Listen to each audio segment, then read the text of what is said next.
Hi friends, welcome to News Pocket. Umar Khalid and Sharjeel Imam వీళ్ళిద్దరికీ సంబంధించిన bail petition తాజాగా సుప్రీంకోర్టులో విచారణకు వచ్చింది. సుప్రీంకోర్టు వీళ్ళిద్దరి బెయిల్ పిటిషన్ను విచారణ చేసిన తర్వాత కీలకమైన తీర్పును వెలువరించింది.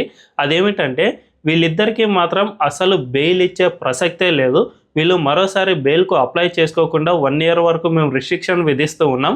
సో 1 year తర్వాత కానీ వీళ్ళు బెయిల్ అప్లై చేసుకున్నా కూడా అప్పుడు మళ్ళీ విచారణ జరుగుతుంది. అప్పటి పరిస్థితులకు అనుగుణంగా మాత్రమే మేము బెయిల్పై విచారణ చేస్తామే తప్ప ఇప్పటికైతే వీళ్ళకు బెయిల్ ఇచ్చే ప్రసక్తే లేదు. వీళ్ళతో పాటు 2020లో అరెస్ట్ అయిన మరో 5 మందికి మాత్రం బెయిల్ ఇస్తున్నాం, కానీ వీళ్ళిద్దరికి మాత్రం ఛార్జెస్ అనేవి చాలా స్ట్రాంగ్గా ఉన్నాయి, ఎవిడెన్స్లు సైతం చాలా బలంగా ఉన్నాయి. కాబట్టి వీళ్ళకు గనక బెయిల్ ఇస్తే అది మన భారతదేశానికి చాలా ప్రమాదం ఏర్పడుతుంది అని సైతం సుప్రీంకోర్టు కీలక వ్యాఖ్యలు చేసింది. ఈ షర్జిల్ ఇమాం అండ్ ఉమర్ ఖలీద్ వీళ్ళిద్దరూ ఎవరైతే ఉన్నారో మన భారతదేశాన్ని విభజించే కుట్ర పన్నారు. అంతేకాకుండా ఢిల్లీలో 2020 ఫిబ్రవరిలో జరిగిన అల్లర్లలో వీళ్ళిద్దరి పాత్ర చాలా అంటే చాలా కీలకమైంది అని సైతం సుప్రీంకోర్టు భావించింది. కాబట్టి వీళ్ళిద్దరికీ మాత్రం మేము ఎట్టి పరిస్థితుల్లోనూ బెయిల్ ఇవ్వబోము అని సుప్రీంకోర్టు తేల్చి చెప్పింది.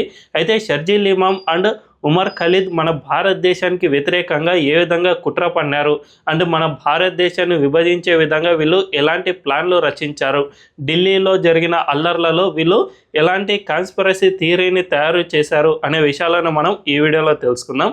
అంతకంటే ముందు ఈ వీడియోను లాస్ట్ వరకు చూడండి.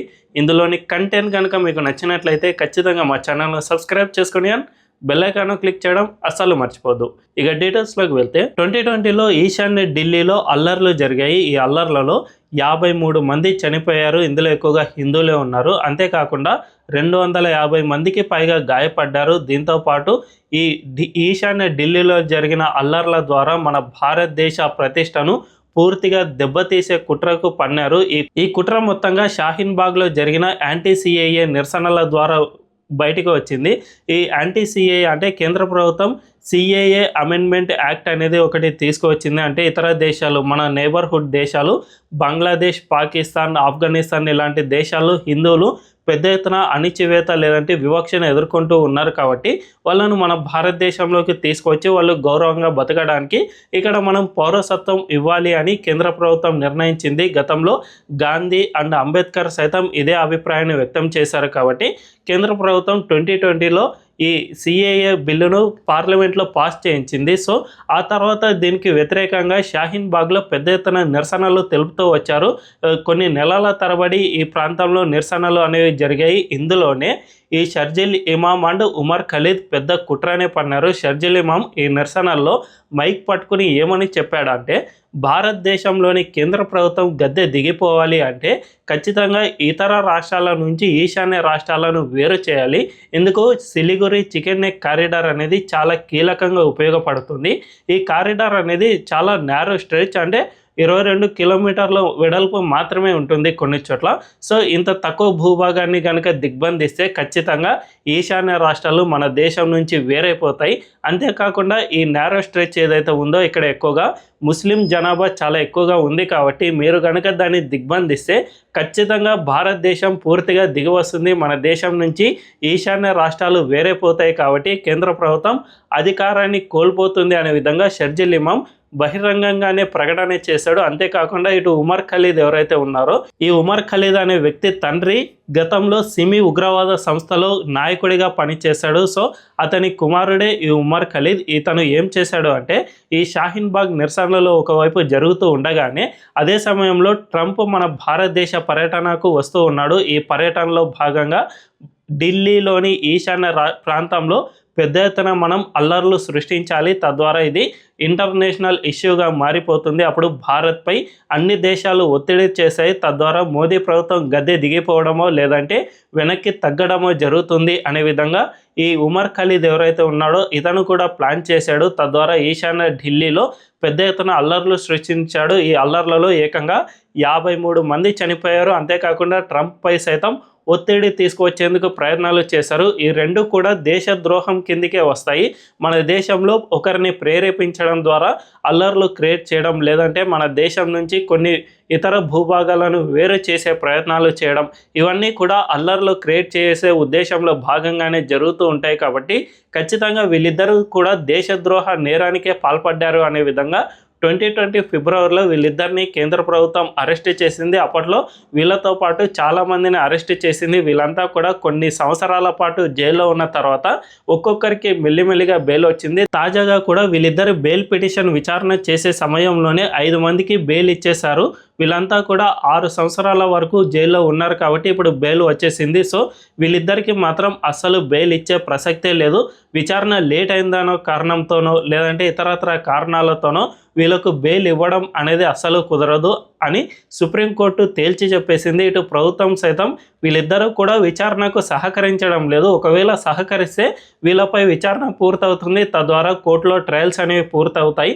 అప్పుడు వీళ్ళకు శిక్ష పడటమో, లేదంటే నేరస్తులుగా నిరూపించబడకపోతే వీళ్ళు రిలీజ్ కావడమో జరుగుతుంది. కానీ ఈ నిందితులు ఇద్దరు కూడా విచారణకు సహకరించకపోవడం వల్ల మాత్రమే ఇలాంటివి జరుగుతూ ఉన్నాయి అని కేంద్ర ప్రభుత్వం సైతం తేల్చి చెబుతోంది. కాబట్టి ఖచ్చితంగా వీళ్ళిద్దరికీ భవిష్యత్తులో ఎప్పుడూ కూడా బెయిల్ వచ్చే అవకాశం అస్సలు లేదని చెప్పుకోవచ్చు. అయితే ఈ ఉమర్ ఖలీద్ ఎవడైతే ఉన్నాడో ఈడు పెద్ద ఉగ్రవాది లాంటి వాడే. గతంలో ఇతను జైలుకు వెళ్ళక ముందు ఫేస్బుక్లో పెట్టిన పోస్టులను మనం ఒక్కసారి పరిశీలన చేస్తే అఫ్జల్ గురును ఇతను కీర్తించాడో, అఫ్జల్ గురు ఒక గొప్ప దేశభక్తి అనే విధంగా ఉమర్ ఖలీద్ తన ఫేస్బుక్లో ఒక పోస్ట్ రాసుకుని వచ్చాడు. అంతేకాకుండా బుర్హాన్ వానీ ఎవరైతే ఉగ్రవాది ఉన్నాడో ఆ బుర్హాన్ వానీని సైతం దేశభక్తుడిగా కీర్తించడం. దీంతోపాటు కశ్మీర్ అనే ప్రాంతం మన భారతదేశంలోని భూభాగం కాదు, అది పాకిస్తాన్కు సంబంధించింది కాబట్టి ఆ దేశానికి మనం అప్పగించేసేయాలి అనే విధంగా సైతం గతంలో అనేక సార్లు వ్యాఖ్యానం చేశాడు. దీన్ని బట్టి చూసుకుంటే ఈ ఉమర్ ఖలీద్ అనే వ్యక్తి ఎంత పెద్ద ఉగ్రవాదో అర్థం చేసుకోవచ్చు. ఇలాంటి వాళ్ళంతా కూడా ఇంటెలెక్చువల్ టెర్రరిజానికి పాల్పడుతున్నారు అని మాత్రం మనం స్పష్టంగా చెప్పుకోవాలి. ఈ ఇంటెలెక్చువల్ టెర్రరిజం అనేది చాలా భయంకరమైనది, చాలా ప్రమాదకరమైనది అనే విషయాన్ని మనం అర్థం చేసుకోవాల్సిన అవసరం ఎంతైనా ఉంది.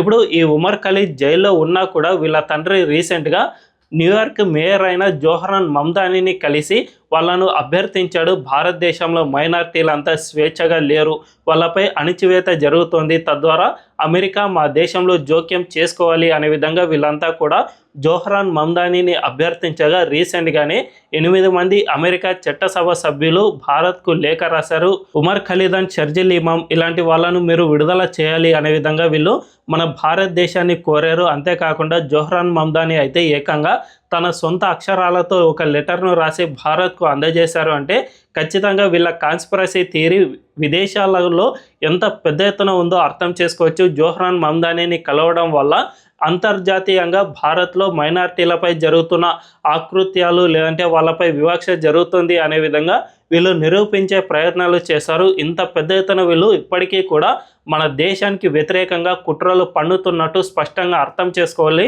అందువల్లనే కోర్టు ఇప్పుడు వీళ్ళకు బెయిల్ సైతం ఇవ్వడానికి నిరాకరణ వ్యక్తం చేసింది. ఎందుకంటే వీళ్ళిద్దరూ కూడా ఖచ్చితంగా దేశద్రోహానికి పాల్పడ్డారు, మన దేశాన్ని విభజించే ప్రయత్నం చేశారు. అంతేకాకుండా ఈ దేశంలో అల్లర్లు సృష్టించడం ద్వారా ప్రజాస్వామ్య ప్రభుత్వాన్ని గద్దె దింపే ప్రయత్నం చేశారు అని సుప్రీంకోర్టు బలంగా నమ్ముతోంది.